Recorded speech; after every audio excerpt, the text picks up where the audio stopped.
If you need to sign out of Yahoo Mail, you're in the right place. In this quick tutorial, I'll show you the simple steps to log out of your Yahoo Mail account so you can keep your inbox secure, especially if you're using a shared or public device.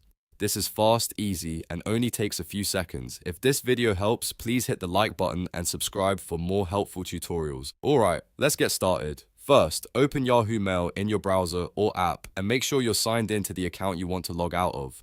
Once your inbox loads, look to the top right corner of the screen and find your profile icon. This is usually your profile picture or initials, and it's where your account options are stored. Click that profile icon to open the account menu. After the menu appears, you should see a sign out option. Click sign out to log out of Yahoo Mail. That's it. Yahoo will take you out of the account and you'll be returned to the sign in screen. If you're on a computer that other people use, this is always a good final step after checking your email. And if you ever need to sign back in later, just enter your Yahoo email and password again. If this tutorial helped you, make sure to give the video a like, subscribe to the channel, and turn on notifications so you never miss an easy how-to guide. Thanks for watching, and I'll see you in the next one.